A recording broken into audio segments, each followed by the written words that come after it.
ताकि कोई खबर रह न जाए। सच ही कहते हैं, जैसा करोगे वैसा भरोगे।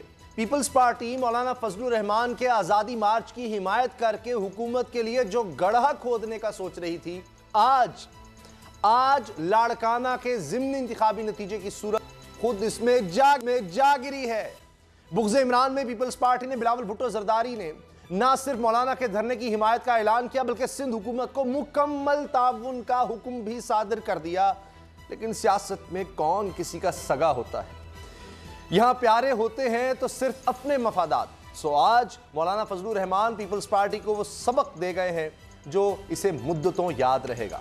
जरा मुलाहिजा कीजिए, मौलाना फजलुर रहमान विफाक में पीटीआई की हुकूमत के खिलाफ फतवा जारी करके चढ़ाई की तैयारियों में है, लेकिन लाड़काना में इसी पीटीआई से इत्तिहाद का गुनाह सवाब करार पाया।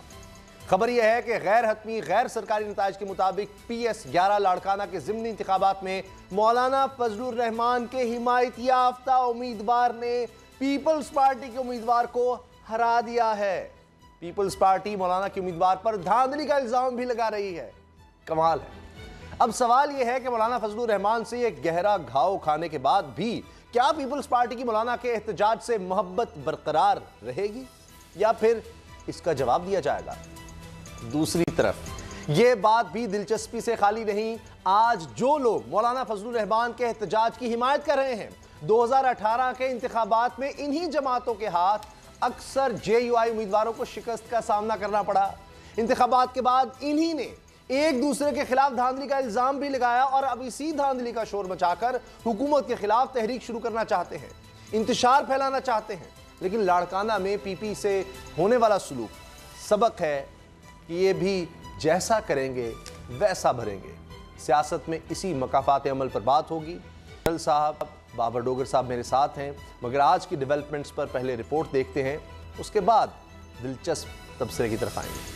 नहीं जी, ब्रेकिंग न्यूज़ भी आ रही है। अफसोसनाक है कि GDA के कारकुनों पर हमला भी किया गया है। ये सूरत हाल है इस वक्त लाड़काना में, जिसको पीपल्स पार्टी का गढ़ कहा जाता है। और अफसोसनाक बात यह है कि अब पीपल्स पार्टी ये इल्ज़ाम लगा रही है कि मौलाना साहब के उम्मीदवार ने या कि हिमायती याफ्ता उम्मीदवार ने धांधली की है। तो खरल साहब, ये तो वही कहानी जो 2018 में थी कि जो आज अपोजिशन में इत्तेहादी है, नहीं जो मिल रहे हैं, अवामी नेशनल पार्टी हो, महमूद खान अचकज़ई साहब की पार्टी हो, वो JUIF का साथ दे रही है। जबकि अगर देखें बलूचिस्तान और खैबर पख्तूनख्वा में जहां इनका वोट बैंक है, इन्हीं तीनों जमातों में मुकाबला हुआ था। यानी अगर मौलाना साहब कहीं जीते, इनकी पार्टी जीती है, तो इन्हीं दो पार्टियों की हार हुई। अगर मौलाना साहब कहीं से हारे हैं तो इन्हीं दो पार्टियों के हाथों हारे हैं। आज वो तीनों मिलकर कह रहे हैं जनाब धांधली हो गई, तो इन्होंने एक दूसरे के खिलाफ फिर धांधली की। आज पीपल्स पार्टी एहतजाज कर रही है कि मौलाना साहब का हिमायती उम्मीदवार जीत गया है, तो वो उस धांधली के तहत जीता है। तो ये तो वही कहानी दोहराई जा रही है, फिर भी पीपल्स पार्टी उनका साथ दे रही है। ये क्या हो रहा है? आज आप देखिए लाड़काना में जनाब फिर हमला कर दिया जीतने वाले उम्मीदवार पर पीपल्स पार्टी ने। देखिए, जिस तरह आपने देखा कि GDA के लोगों पे जिस तरह हमला किया गया, उसके बाद पीपल्स पार्टी का जो उम्मीदवार है उसके RO के दफ्तर जो है दाखिल होने की कोशिश की, और जिस तरीके से chairman Peoples Party Bilawal Bhutto Zardari साहब की जानब से अपनी जो सूबाई क़यादत है और दीगर जो मकामी रहने उनके ऊपर मायूसी का इज़हार किया गया है। मुझे ये बताएं कि एक ज़िमनी इंतखाब है, पूरा मीडिया उसके ऊपर फोकस किए हुए था। पूरी आलमोस्ट जो पीपल्स पार्टी की क़यादत है, तमाम तर सरकारी मशीनरी जो सिंध हुकूमत के बड़े बड़े जो वज़रा हैं वो सारे वहाँ पे मौजूद थे। बिलावल भुट्टो जरदारी साहब वहाँ पे मौजूद थे। हर किस्म के रिसोर्सेज जो है वो इस्तेमाल किए गए।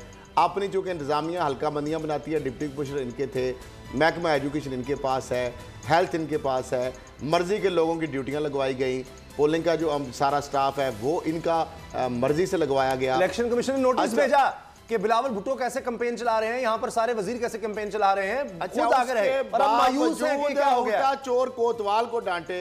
अब जिस तरीके से पूरी एक एक चीज़ के ऊपर जिस तरह नजर है, इनके लोगों के हाथों में फ़ोन भी हैं। अगर कोई धांधली होती तो उसकी वीडियो भी आ सकती थी, उसके हवाले से कोई बात भी आती थी। अब ये सारी जो चीज़ें आ रही हैं, मुझे ये बताएं कि इनके गढ़ के अंदर, सिंध के अंदर हुकूमत भी है, और हमेशा ये एक मिथ है कि जनाब ज़िमनी इंतखाबात में तो हमेशा जो सूबे में या मरकज़ में हुकूमत हो, कम अज़ कम जो सूबे वाली हुकूमत होती है उसी का ही बंदा जीतता है। अब मुझे ये बताएं कि इनके गढ़ के अंदर जहाँ पे कहते हैं भुट्टो जिंदा है और हर घर से भुट्टो निकलेगा, वो भुट्टो मेरा ख्याल है शर्मिंदा होकर वापस चला गया। ऐसा तो नहीं, हर घर से निकलने की कोशिश उसने की है, लेकिन आगे जब उसने कचरा देखा है, करप्शन लूट मार देखी है, तो भुट्टो वापस उस अंदर जाने पे मजबूर हो गया है। आज देख लिया आपने, अभी तक पीपल्स पार्टी का थोड़ी बात जल्दी सिर्फ एक सवाल, आज एक सवाल पूछा जाना चाहिए मौलाना फजलुर रहमान से और एक सवाल पूछा जाना चाहिए बिलावल साहब जी कि मौलाना से पूछा जाना चाहिए कि लाड़काना का जो इलेक्शन हुआ क्या इसमें धांधली हुई है? उनका हमारी याफ्ता कैंडिडेट जीत गया है, तो ऑफकोर्स मौलाना तो कहेंगे कि जनाब धांधली नहीं हुई।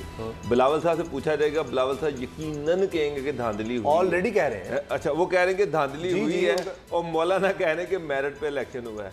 इससे बिल्कुल पिक्चर क्लियर हो जाती है कि जब आप हार जाएं तो धांधली है, जब आप जीत रहे हैं तो इलेक्शन ठीक है। मौलाना हार गए तो धांधली है, मौलाना का भाई जीत गया तो इलेक्शन ठीक है।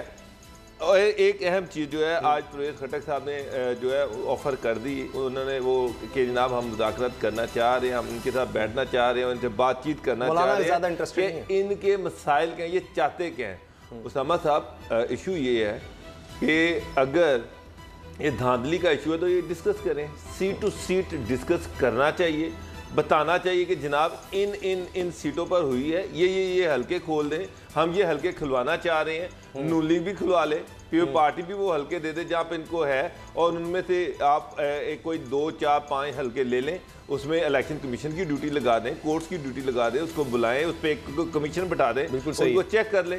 भाई ये मुझे तरीकाकार समझ ही नहीं आया कि गवर्नमेंट इस्तीफा दे तो मुज़ाकरात होंगे। हाँ जी, और ये क्या बात, ये तो मजाक वाली बात है ना कि ना मेरी कोई डिमांड है, ना मैंने कोई इल्जाम है, कोई चीज नहीं है, हुकूमत इस्तीफा दे तो उसके बाद बात होगी। बात किससे करेंगे? तेल होगा ना राजा नाचे की, उसामा साहब वो मिसाल है ना, दे देती है तो ना नौमान तेल होगा ना राजा नाचेगी, ये वही बात है ना।